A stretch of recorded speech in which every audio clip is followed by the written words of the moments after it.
Después de la celebración de la boda en Caná de Galilea, baja a un lugar llamado Cafarnaúm. Cafarnaúm era un lugar donde Jesús, era una ciudad de Jesús, un pueblo donde él vivía.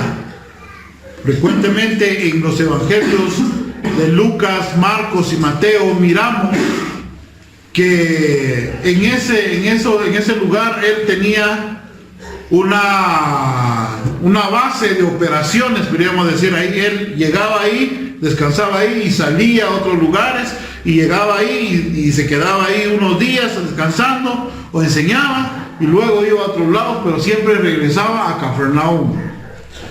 Ese lugar estaba cerca del lago de Galilea o el mar de Galilea.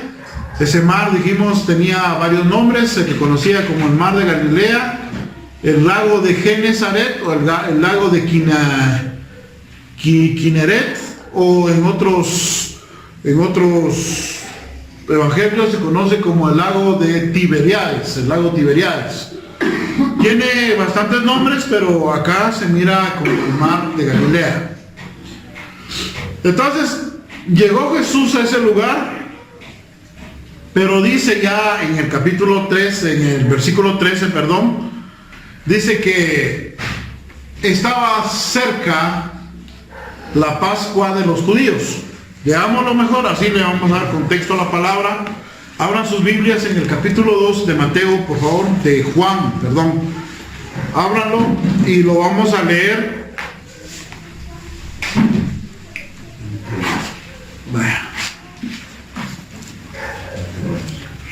Muy bien. ¿Estamos? Capítulo 2, versículo 13 en adelante. Muy bien, lo leo yo acá. Estaba cerca la Pascua de los judíos y Jesús subió a Jerusalén y halló en el templo a los que venden bueyes, ovejas y palomas y a los cambistas sentados. Y haciendo un azote de cuerdas echó fuera del templo a todos con las ovejas y los bueyes y desparramó las monedas de los cambistas y volcó las mesas y dijo a los que venden las palomas: quitad esto de aquí y no hagáis la casa de mi padre casa de mercado. Y les fue recordado a sus discípulos que estaba escrito: el celo de tu casa me consumirá. Intervinieron entonces los judíos y le dijeron: ya que haces estas cosas, ¿qué señal nos muestras? Respondió Jesús y les dijo: destruid este santuario y en 3 días lo levantaré. Dijeron entonces los judíos: durante 46 años fue edificado este santuario y tú lo levantarás en 3 días. Pero él hablaba del santuario de su cuerpo. Cuando pues fue resucitado de entre los muertos, les fue recordado a sus discípulos que había dicho esto y creyeron a la escritura y a la palabra de Jesús. Amén. Que Dios bendiga su palabra en esta hora. Amén. Vimos la parte de esta película en la pantalla en esta hora de la tarde. Yo creo que ellas hicieron una figura ilustrativa en su mente y hoy quiero que me escuchen, ¿sí?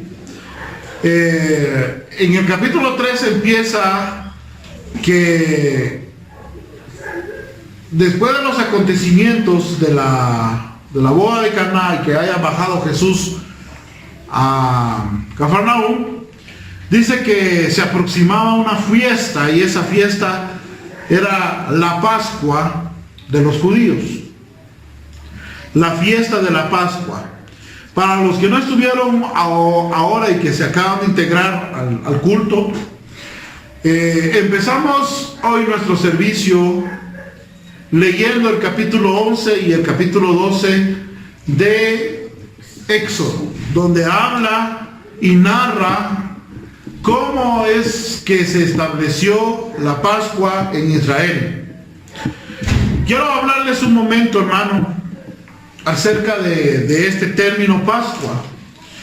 En el Evangelio de Juan miramos claramente tres fechas probables de Pascuas. Está este primero que lo encontramos en el capítulo 2, versículo 13, que nos hace una referencia a una primera Pascua. Pero si vamos al 6.4, capítulo 6, verso 4 de Juan, si alguien lo tiene ahí de una vez que me lo lea. 6.4 de Juan. Ya era casi el tiempo de la celebración de la Pascua judía. Muy bien, ahí ese es otro.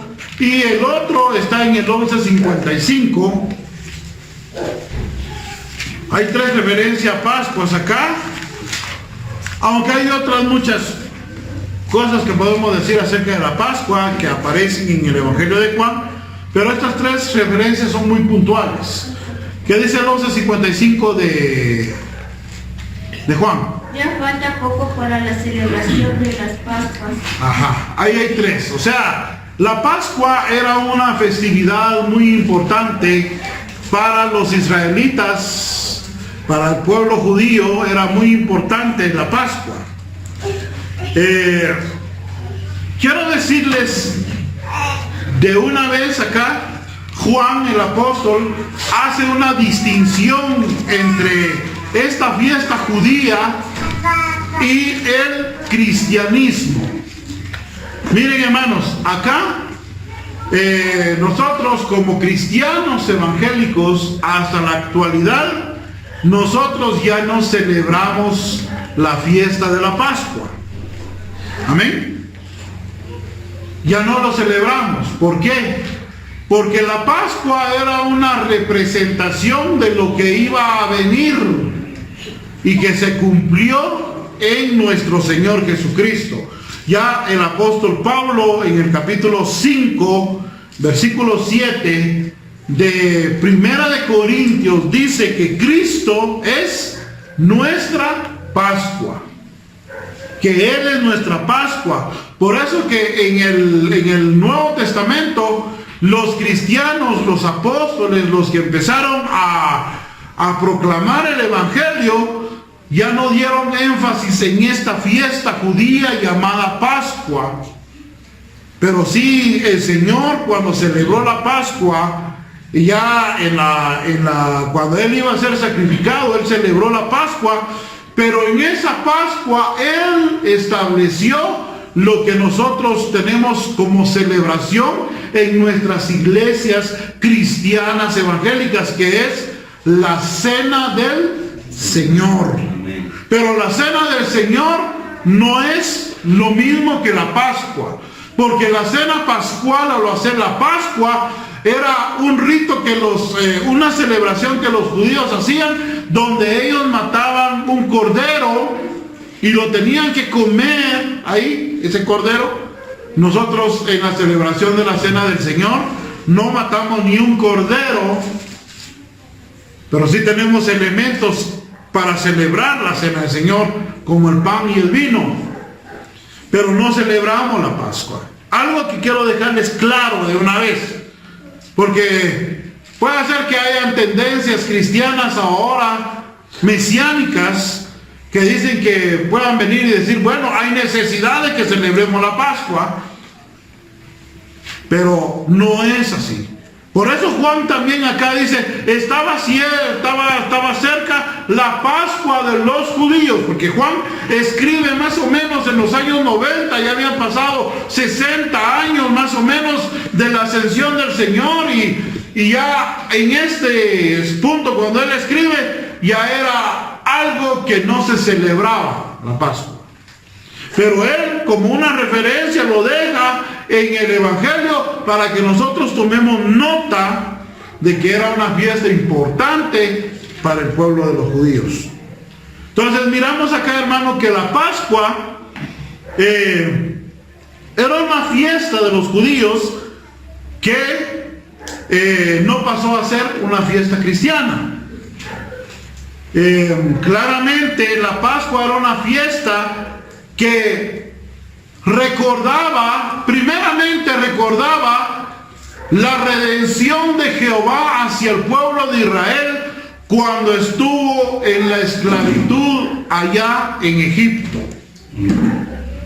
Como leímos en nuestra lectura de la Biblia, miramos, hermanos, que el pueblo de Israel quedó esclavizado 430 años hasta que Dios cumplió su promesa de sacarlos y liberarlos. Y eso era la conmemoración, en primer lugar, de la Pascua. Era una conmemoración del hecho de que ellos estaban siendo liberados de la esclavitud de Egipto y que Dios les estaba otorgando una tierra llamada Canaán. Ese era por un lado. Y por el otro lado, también la Pascua venía a simbolizar la redención que en el futuro Dios iba a proveer no solo al pueblo de Israel, sino a todo el mundo a través de la persona de Jesucristo. Amén. Ese cordero representaba a Jesús el Cristo. Esa sangre que untaban en los dinteles, en las puertas, representaba esa redención que Dios estaba haciendo a su pueblo por ese cordero inmolado, dice ahí en unas versiones, que iba a ser inmolado. Pero ya en el tiempo del Nuevo Testamento, cuando Cristo estaba ya en su ministerio, Juan el Bautista reconoce que Jesucristo era el cordero que quita el pecado del mundo. Y muchos dicen que Juan el Bautista, su pensamiento estaba que Jesucristo era el cordero de la Pascua. Déjenme decirles, hermanos, que la palabra Pascua literalmente significa pasar por alto o dejar a un lado. En la lectura que tuvimos hace un momento, nos hablaba que Dios había dicho y había dado una ordenanza a Aarón y a Moisés, y les dijo claramente al pueblo: miren, van a matar a un cordero de 1 año, lo van a tener ahí y lo van a comer asado y con hierbas amargas, pero miren, la sangre lo van a poner en un lebrillo y van a poner en las puertas, y cuando yo pase tomando la vida de cada de los primogénitos en la tierra de Egipto, yo no mataré o no voy a quitarle la vida a los primogénitos que están cubiertos por esa sangre. Voy a pasar por alto, voy a dejar que ellos vivan.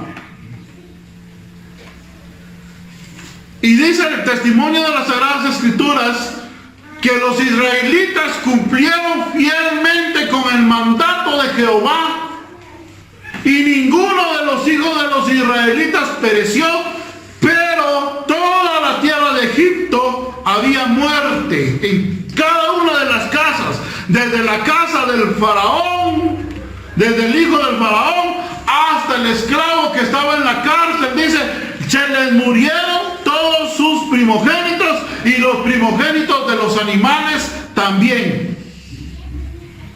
Dios no pasó por alto a ellos porque no tenían la sangre de ese cordero.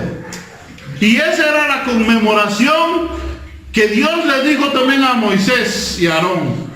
A partir de hoy, les dijo, todos los años van a conmemorar y les va a hacer una celebración, van a hacer una fiesta, y cada vez que les pregunten sus hijos, ¿por qué esta fiesta? ¿Por qué se celebra esta noche, esta fiesta? Ustedes les van a decir lo que Dios hizo por ustedes. Aleluya, amén. Lo que Dios está haciendo por ustedes. Que no los dejó esclavos, que los liberó, que los sacó de la tierra de Egipto y que les proveyó salvación y redención. Amén. Era una celebración que los hijos tenían que aprender. Tal vez ellos preguntaban, mamá, ¿qué caro manca? Y chach kami.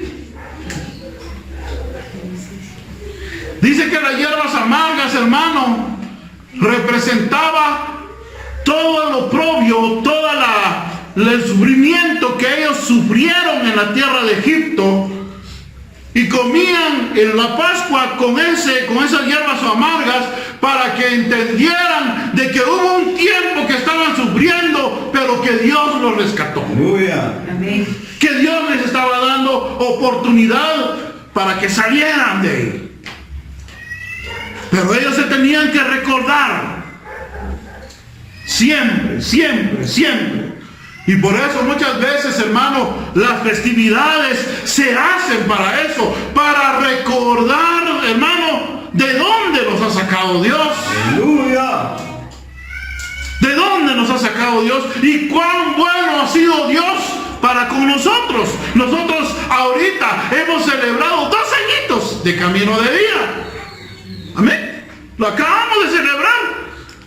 Pero nos recordamos de lo bueno que ha sido Dios con nosotros, hermano. Amén. De cómo nos ha amado, de cómo nos ha dado, cómo nos ha fortalecido, que en el tiempo de la pandemia siempre estuvo con nosotros. Amén. Y seguramente, hermano, seguramente, si Dios nos permite un año más, si Él no viene, vamos a hacer otra celebración igual. No es como la de la Pascua, pero nuestras celebraciones deben de ir enfocadas en eso. Enfocadas en eso.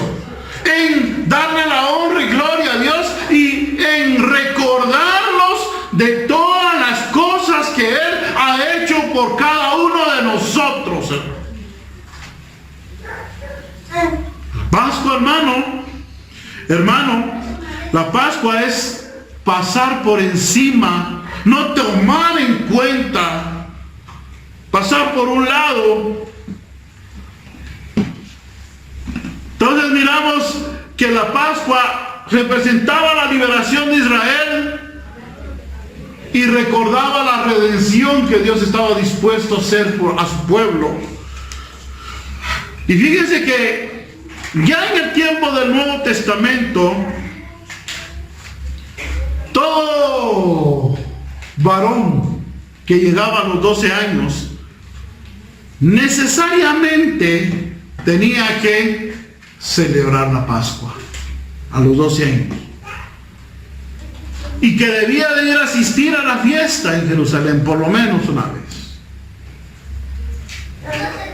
Y es por eso dice que la fiesta de la Pascua llegaba mucha gente a Israel, a Jerusalén, a celebrar la fiesta en ese lugar, porque se había establecido como que ahí tenían que ir a celebrarlo. Pero estando ahí, la gente siempre aprovechaba hacer dar otros sacrificios y otras ofrendas al Señor. Y ahí es donde nosotros entramos en el contexto de lo que acabamos de ver en la película, en las imágenes. Miramos ahí, hermano, que la fiesta de la Pascua era una fiesta de 7 días, porque eran 2 fiestas unidas. La Pascua se establecía en una cena, pero al segundo día empezaba otra fiesta que se le llama la fiesta de los panes sin levadura o la fiesta de los ácimos.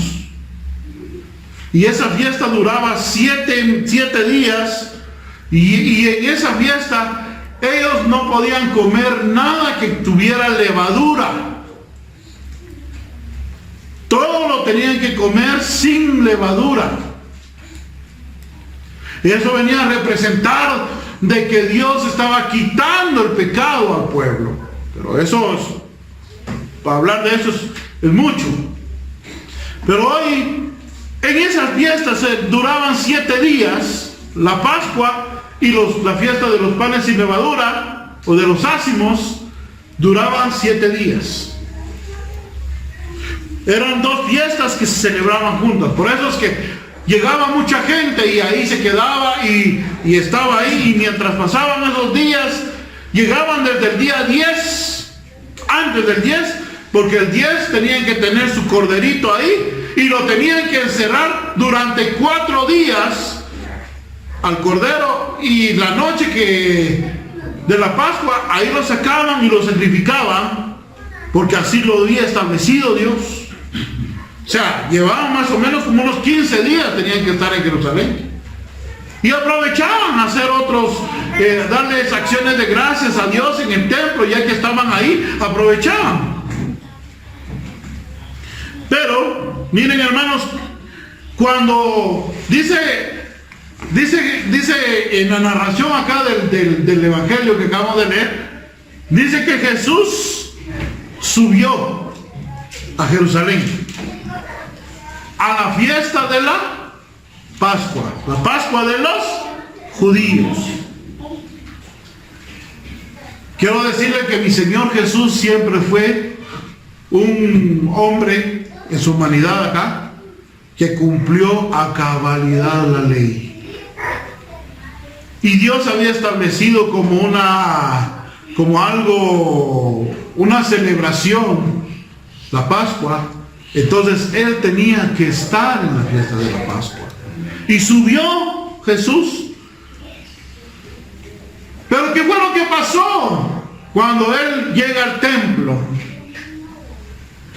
¿Qué fue lo que vio Él en el templo, hermano? ¿Cómo estaba el templo en Jerusalén cuando Jesús llega a ese lugar? Quiero decirles que cuando Él entró en el templo, la palabra templo aquí se refiere, hermano, a ese edificio que Herodes el Grande había construido para congraciarse con el pueblo de Israel. ¿Saben qué? Herodes el Grande no era israelita, era un idumeo, era de Edom. Imagínense, poner a alguien de Edom para que gobernara a un israelita, eso era grave delante de los ojos de Israel, porque Edom, los edomitas e Israel, aunque eran parientes, no se llevaban. Pero como los que estaban gobernando eran los romanos, aquí van a hacer lo que ustedes van a entrar a lo que nosotros decimos, y punto, y les pusieron a Herodes el Grande que gobernara sobre ellos. Y Herodes el Grande no lo querían en Israel. Pero él fue astuto, fue sabio y dijo, bueno, para congraciarme con este pueblo les voy a hacer el templo ya que está destruido. Y dice la palabra que fueron 46 años que duró que levantaran ese hermoso edificio que Jesús visitó en esa ocasión. Y testimonios de historiadores como Josefo dice que Herodes el Grande no terminó de construir ese templo, todavía estaba en construcción, faltaban detalles todavía, aunque ya era hermoso en los tiempos de Jesús. Dice que fue otro gobernador más o menos en los años 60 que terminó de dar los últimos detalles a ese templo, que más o menos una década después fue destruido, y que ahora solo quedan el muro de los lamentos nada más. Sí. Ese templo era una hermosura, una belleza, era una maravilla del mundo antiguo.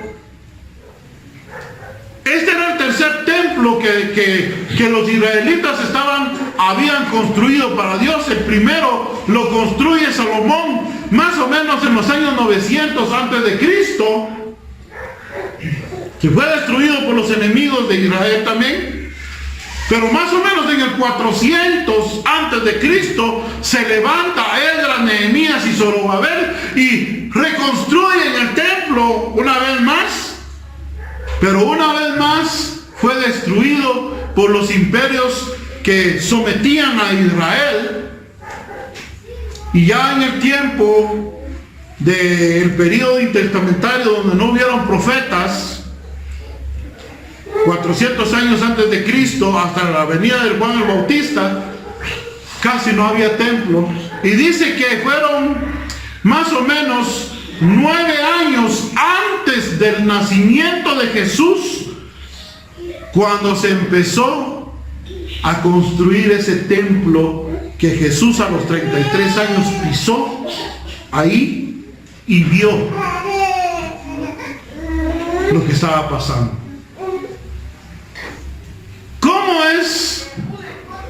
¿Cómo estaba el templo cuando Jesús llega a Jerusalén?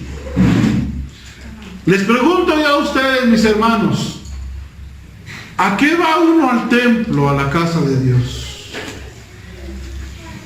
¿A qué vienes a la casa de Dios, mi hermano?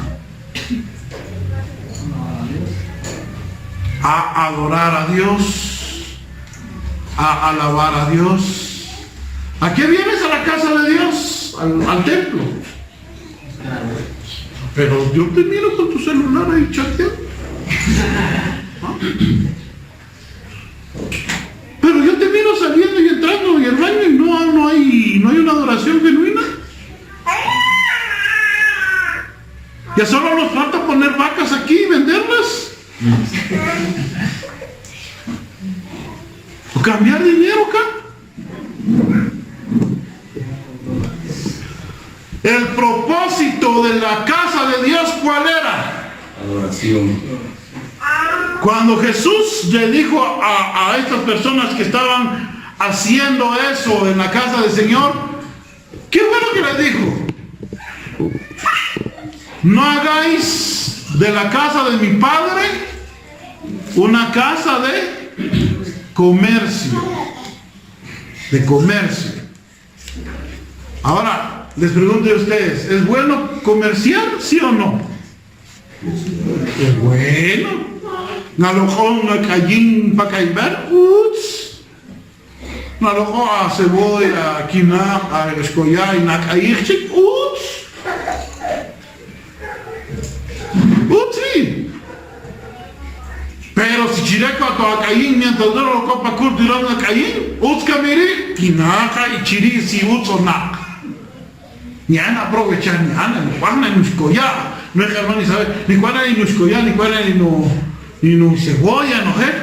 Mientras ni coge pa' curto el hermano, ni callijas, no cebolla, cheque. Ni cuándo ni no abón, ni callijas, cheque, ni acá, ni no catálogo, cheque, hermano. Camota, pero Biblia, pero camón, pero catálogo, chavo. ¿Qué le parece, ah? ¿Cómo mirará el Señor nuestro servicio, pues? ¿A qué venimos a la iglesia? ¿A qué venimos al templo?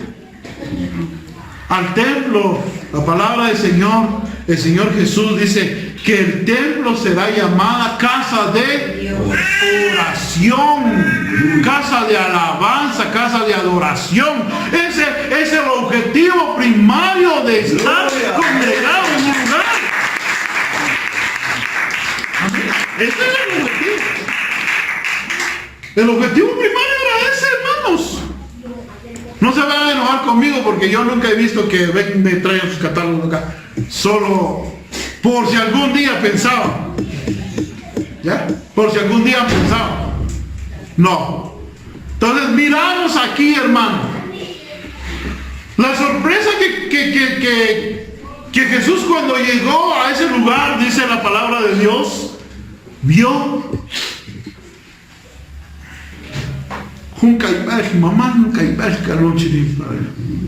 para Choch de Dios.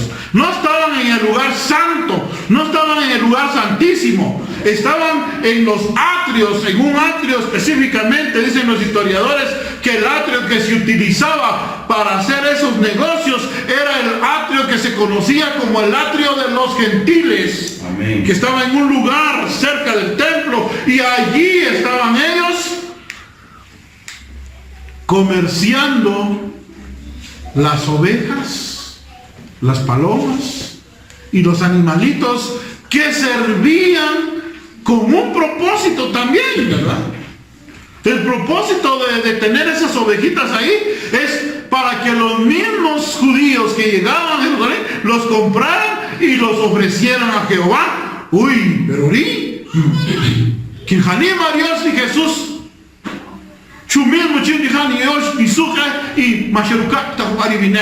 ya vamos a pensar eso. Pero detrás de esos negocios había un trasfondo, hermano. Había un trasfondo. En el templo, en primer lugar, Jesús dijo que ese lugar era un lugar santo, un lugar de adoración, donde uno se debería de acercar más para oír que para hablar. Aleluya.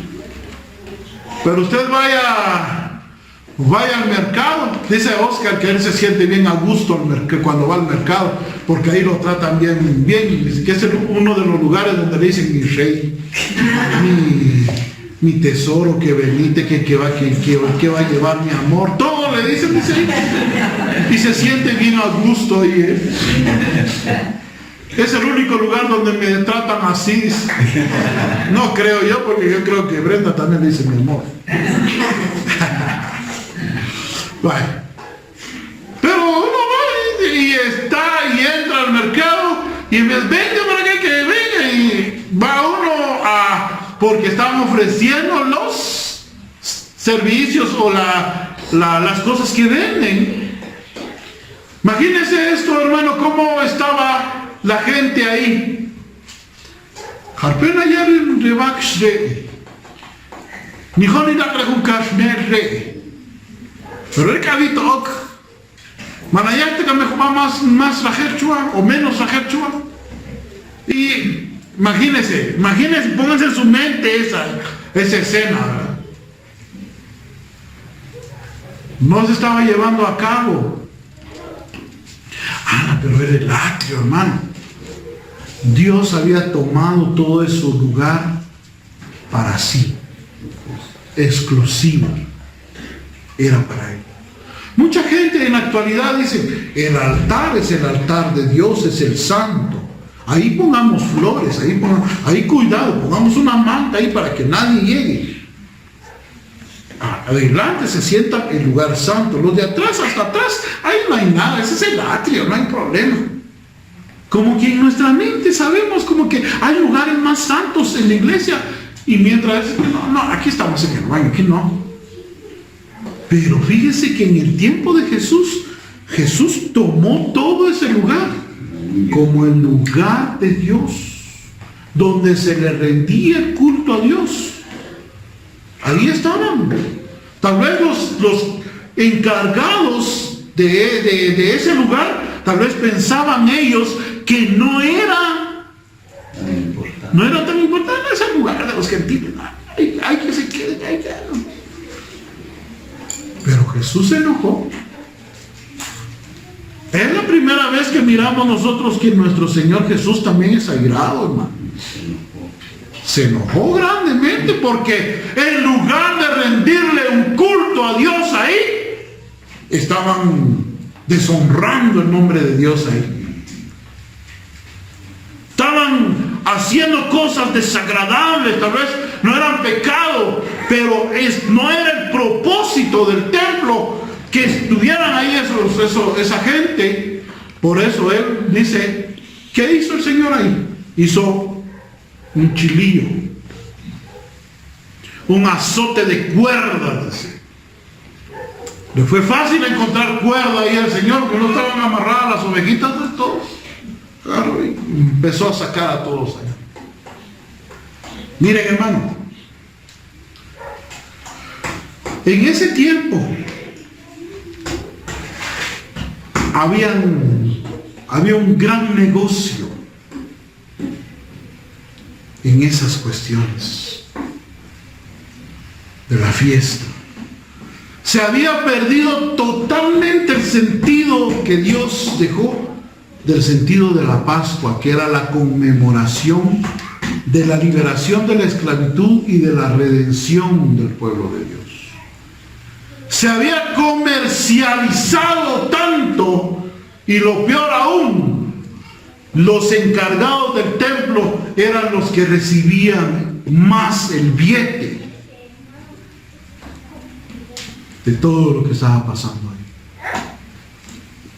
Porque ¿quiénes eran los encargados de ese lugar llamado atrio, donde estaban esa gente vendiendo y comprando? Ellos no se fueron a meter solo así. Ellos tuvieron que tener un lugar dado pagado por alguna eminencia, por alguna persona que estaba encargada del templo ahí, y seguramente ellos estaban pagando, cobrando por ese espacio que estaban.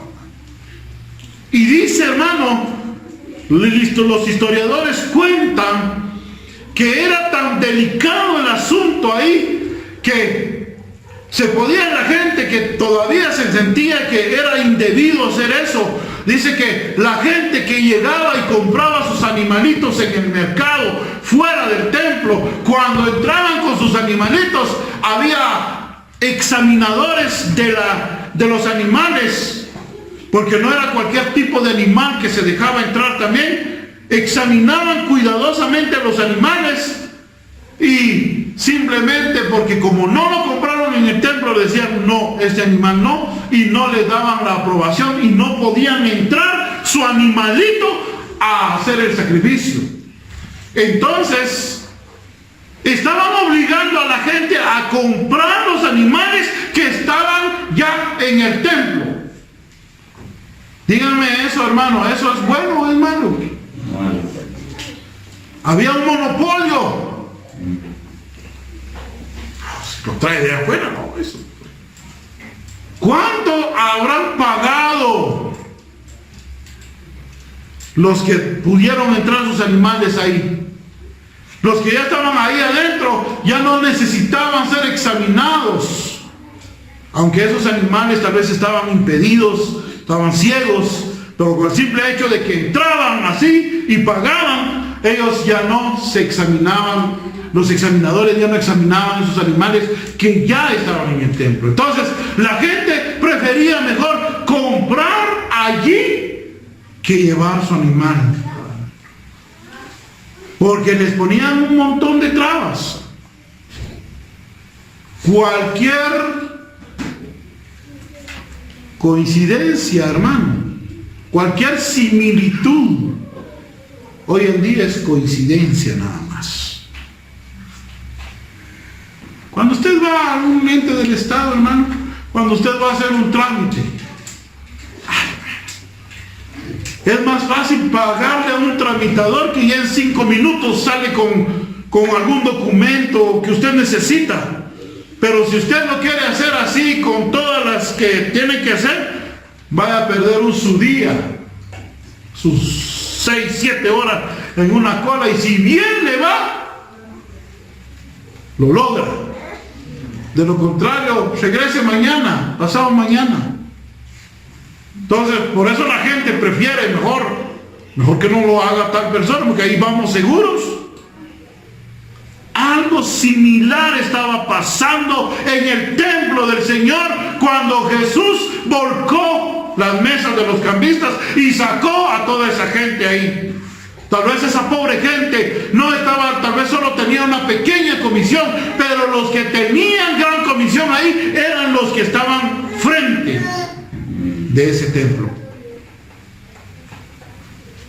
Por eso ellos se enojaron cuando sacaron a los animales del templo. ¿Qué nos muestras? ¿Qué señal nos vas a mostrar? ¿Por qué estás haciendo eso? ¿Por qué estás sacando a los animales? Cuando dice judíos, ahí no está hablando de los judíos que no eran, que no tenían un cargo. Cuando dice judíos ahí, estaba hablando de los principales sacerdotes que estaban ungiendo como los líderes que tenían el poder de decidir, de hacer lo que querían con el templo en ese momento. ¿Les cayó mal? ¿Por qué creen que ustedes que les cayó mal que Jesús haya sacado a los animales? Porque a les echan las quimeras, ¿no? Amén. Ya no iba a caer el dinerito. Dice que el sistema ahí estaba tan corrompido que se tenía que pagar una ofrenda para los sacrificios. Y cuando se pagaba, el sacerdote le decía al ofrendante: mira, inmediatamente vas a ir a comprar lo que necesitas para tu sacrificio y vienes porque ya lo tenemos que hacer. No le daba ni siquiera tiempo de ir al mercado a traer algo. Tenía que comprar en el templo, porque todos recibían su comisión. Todos. Así estaba. Y otra de las cosas también dice que estaban dos puntos acá. Estaban los que vendían los animales, pero había otro grupo que eran los cambistas. A checa no es decir cambistas, no. Los que cambian. Keshmera.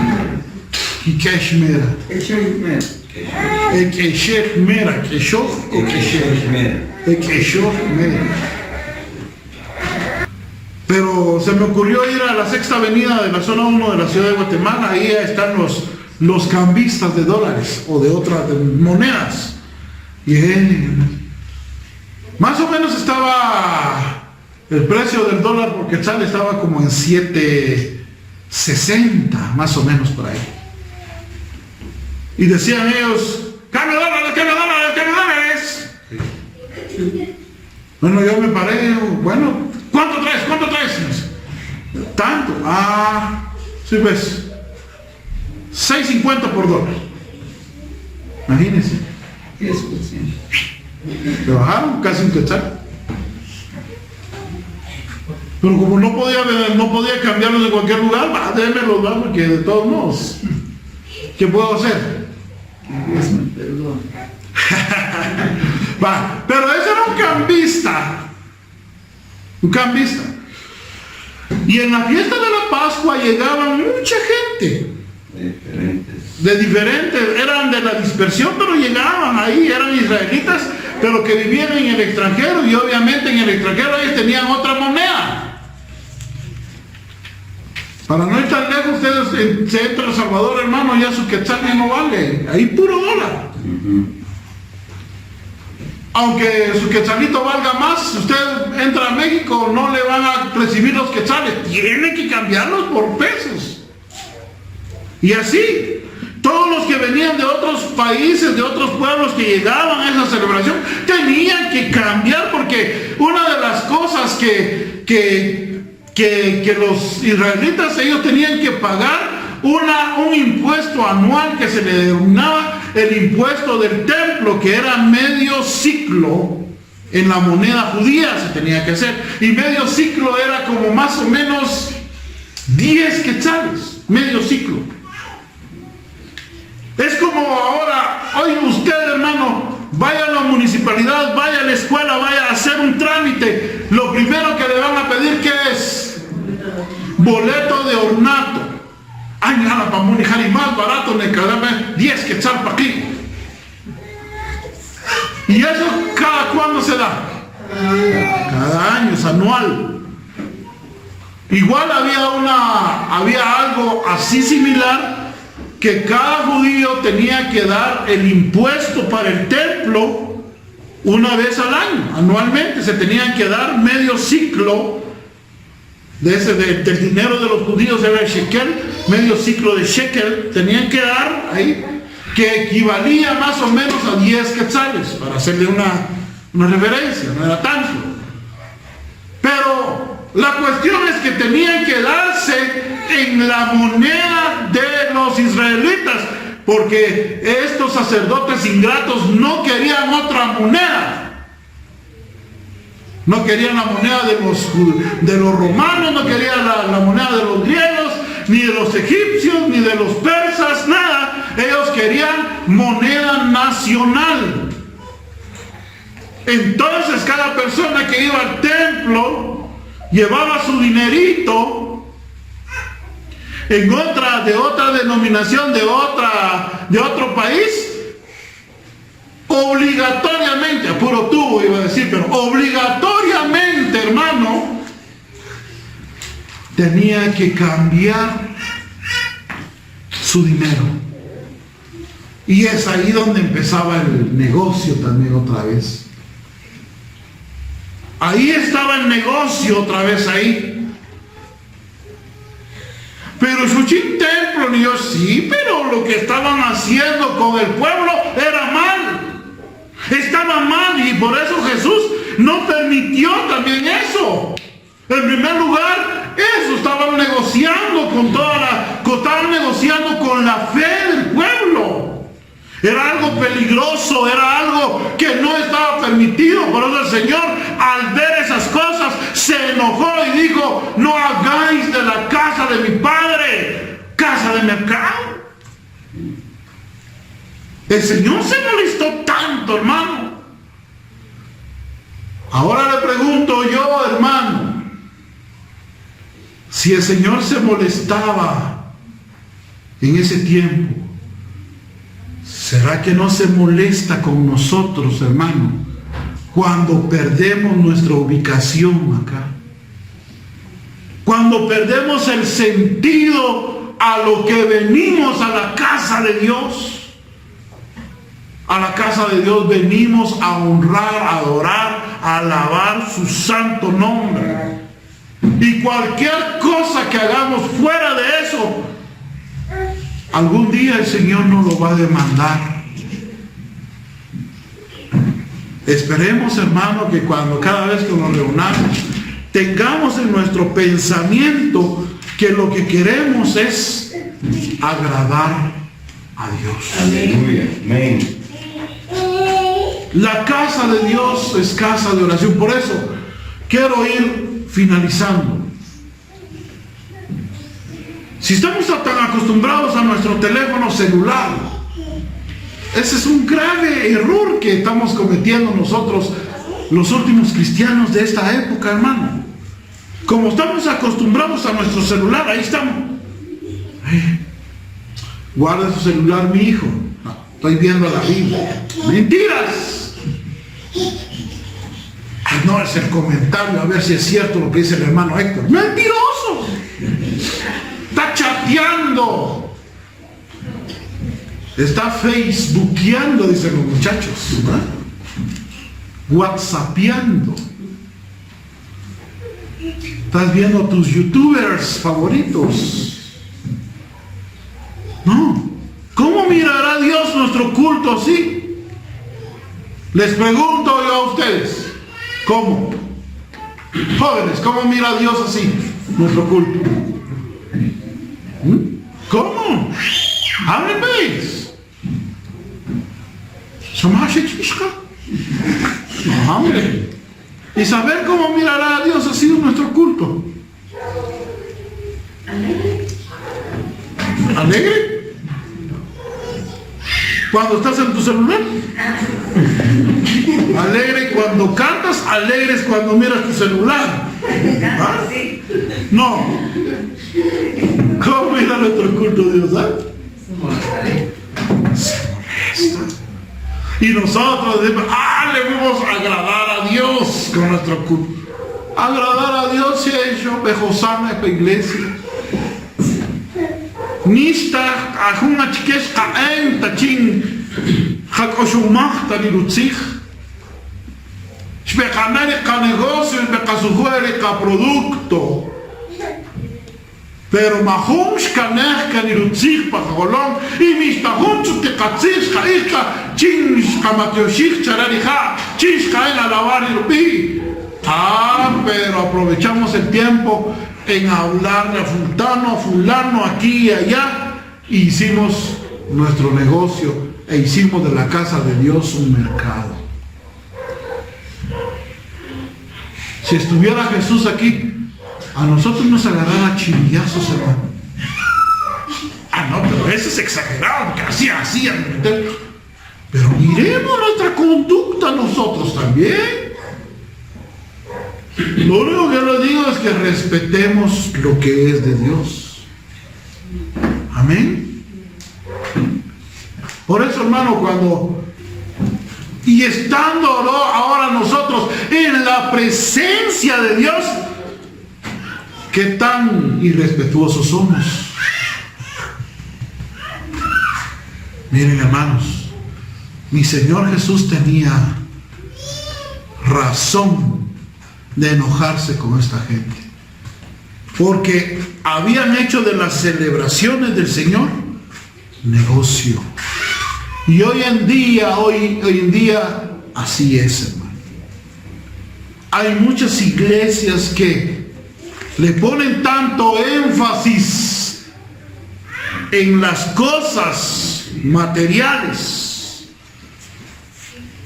en las cosas de esta vida, y dejan a Dios por un lado. Eso estaba pasando ahí. Y lo más terrible es que eran los líderes los que estaban encargados, hermano, de poner el orden ahí. No lo pudieron hacer. Tuvo que venir el Dios de la gloria a poner orden en su casa. A poner orden en su casa. Miren, hermanos, termino yo. Les dije poco tiempo. 40 minutos llevo más o menos. Ahora nosotros no tenemos un gran templo como el de Jerusalén. Amén. No lo tenemos. Camino de Vida ni siquiera tiene templo propio. Todavía. Pero eso no significa, hermano, que no debemos de guardar el respeto al lugar donde nos congregamos. En las congregaciones grandes pasa esto. Nomás entra el pastor, se salen los jóvenes que ya ministran la alabanza, se salen y se van al baño a chistear. Los servidores se van afuera a platicar. Los niños están siendo. No hay un orden. Pero depende mucho de nosotros. Aún también en los servicios. Tenemos mucho que aprender, hermano. En los servicios tenemos que dedicarle el tiempo a Dios que se debe de dedicar. Amén. Entonces, cuidémonos nuestra conducta, ya que tenemos un Dios celoso. Amén. De su casa. Aleluya. ¡Ah, Jesús aguanta todo! ¡No, hombre! Y respetuosos. ¡Ay, muy buena onda! ¡No! Miren, hermanos, nuestro Señor, si algo es celoso, es con su casa y con sus cosas. Él no va a dejar de ser honrado en su casa solo porque nosotros se nos da la gana de hacer lo que querramos en la casa de Él. No. Por eso muchas veces Él se aleja de las congregaciones también. Ya no está la presencia de Dios ahí. ¿Qué pasó cuando los hijos de Elí pecaban en la presencia de Dios? ¿Estaba Dios agraciado con ellos? ¿O Dios se fue? ¿Cómo estaba? No era común las visiones y las revelaciones en ese tiempo, dice el testimonio de las Escrituras. ¿Por qué? Por las actitudes de las personas que estaban ministrando en ese lugar. No había presencia de Dios. En el tiempo de Jesús, después en el libro de los Hechos, estaba todavía ahí ese templo, pero la casa, esa casa, ya no tenía presencia de Dios. Jesús lloró sobre Jerusalén. Antes de irse, antes de entrar a Jerusalén en la semana última de la paz, de su muerte y todo, lloró y dijo estas palabras: oh Jerusalén, Jerusalén, cuántas veces quise reunirte debajo de mis alas como una gallina reúne a sus pollitos debajo de sus alas. Pero nunca quisiste. Por tanto, tu casa será dejada vacía, desolada. Se fue Dios. Pero las ceremonias seguían en los tiempos del Nuevo Testamento, pero Dios ya no estaba en ese templo. Dios buscó un nuevo templo que ahora es la iglesia de Dios. En Hechos 1:8 dice, hermano, que y recibiréis poder cuando haya venido sobre vosotros el Espíritu Santo. Ese templo quedó vacío y ahora ¿a quiénes Dios los tomó como templo? A su iglesia. No debemos de respetar a Dios. Lo debemos de hacer hoy más que nunca. Si Dios desoló esos lugares antes, nosotros también, algún día, si nosotros no nos cuidamos, si no le damos la honra, la gloria a Él, lo adoramos a Él, algún día usted ni siquiera se va a poder levantar. ¿Cuántas personas después de la pandemia no se han logrado levantar, aunque ya las iglesias ya abrieron, hermano? Ya abrieron los templos, pero la gente sigue sin llegar a las iglesias. ¿Por qué? No. Dice, ¿sabe qué dicen? Todavía estamos en pandemia. Guardemos los protocolos. No estamos diciendo que no se debe de guardar los protocolos. Pero si una persona que verdaderamente quiere agradar y adorar a Dios, ya estuviera buscando la forma. Pero como ya no hay presencia de Dios, hasta que diga, no hay. Tengamos mucho cuidado, hermano. Oramos un momento en esta noche.